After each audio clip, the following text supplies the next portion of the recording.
Today I wanted to talk about drones. So as many of you may have realized, drones are becoming a super popular tool. They're being used across various industries, but in particular in the roofing space. So there's three topics I'm going to cover today: when to use drones, when not to use drones, some behind the scene changes that you may not realize that are going on specifically because they've been introduced to the roofing industry. So I'll dive right in. Number one, when to use drones. I love the technology, and one of the really great things that this technology enables us to do is stay safer when we're doing inspections. When a roof is a good bit older, when you're looking at 3 tabs that are 20 years old, nearing the end of their lifespan, or architecturals. 3 tabs I bring up in specific because as they age, you run the risk of when you're stepping on them just tearing right underneath your feet. I've had it happen to me several times.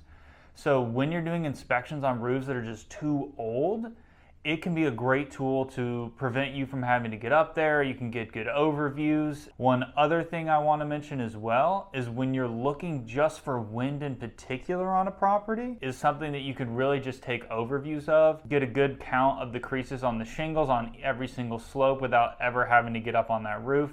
It's just not the same as a hail inspection. There's a lot of things to consider when you're actually going to access the roof. If it's 2 stories or above, if the ground's super uneven, if there's not a lot of valleys where we prefer to be able to get up on the roof as a roofer, it's just a lot more safer to be able to climb to the top through a valley. That can really play a big factor into, can I do this inspection safely? That's another time when I may want to consider using a drone. Before and after photos are a super common use of drones, as you may have seen online and on social media. This is another great way I love to use the tool. Before a home is done, we love to take the before photos, and then finished product we love to document that afterward and do those side-by-side comparisons. Number 2 is going to be when to not use a drone. So when it comes to hail inspections, I'm going to preface this by saying I do not recommend using a drone on a hailstorm that is less than 1.5 inches, because when you're going up there to identify hail damage, there's a lot of other markings on the roof that could be mechanical, it could be blistering, pitted blistering, it could be manufacturer damage. It's really hard to tell the difference once the hail gets a little bit smaller, and you need to be able to get up there and identify what is proper storm damage and what is just something else. And the drone is a great technology. You can take up close photos, but a lot of the times when you're dealing with hail damage, and this is in Hague standard, is you need to be able to feel the hail hit in the shingle to see if it actually fractured the matting or not, because pitted blister where the granules pop off, it can represent and look like hail, but it is not soft to the touch. That matting is still hard, and that's not something you can identify with a drone. In fact, insurance carriers know this very well, because there's only 2 insurance companies I can think of out of the hundreds that exist that come out there and use a drone to decide whether or not they can approve the roof or not. Every other insurance carrier is going to send down an adjuster that's going to climb up on that roof. In fact, there's a whole industry around inspectors that go up and climb roofs for adjusters for that specific reason. An overall general property report is another time where I don't think you should necessarily use a drone. I think it's really crucial to be able to get up there and identify and get really close up to see where siding can be damaged. Some of these angles are just really tough to get a good gauge on it, on chimney siding, other things like that, from just flying a drone around the roof.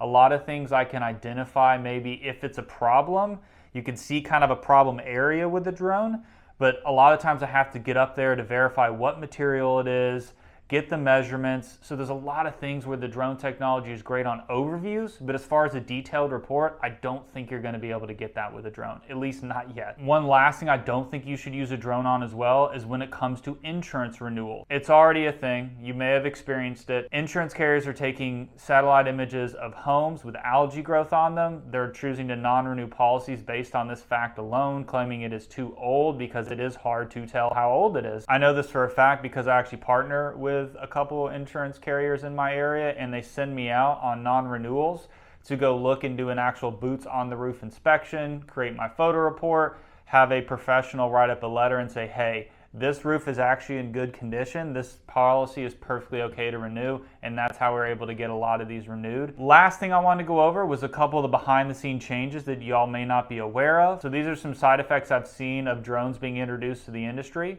One of those is the barrier to enter the roofing space has now been lowered a good bit.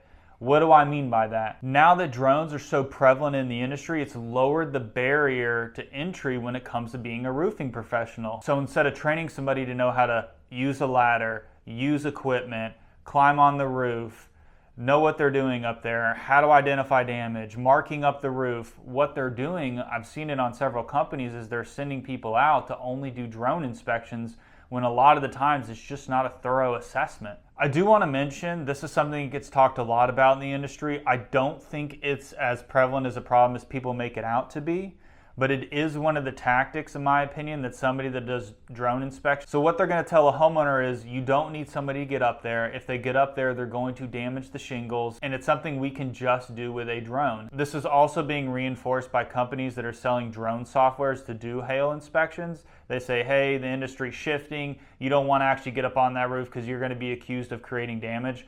I have not found this to be true. There are bad apples in the industry who are going to create damage regardless of what you do. But when you properly climb a roof with the right safety equipment, with the proper boots, it's not really a factor as far as creating damage when you're up there. That would directly conflict with the fact that an insurance carrier has to climb up on that roof themselves to confirm if there's damage or not. What I think this is generally a scare tactic, and I don't like it. Well, that's all I got as far as drones go. On a side note, this is a big contention point for me. I love the fact drones have entered the industry, but there's a few issues that just go overlooked with the way they are overused. And I hope this video has been super helpful. Maybe shed a little bit of light on when to use a drone, when not to use a drone, and some of the other things that are behind the scene changes that I think may pertain to you. Thanks for watching, guys.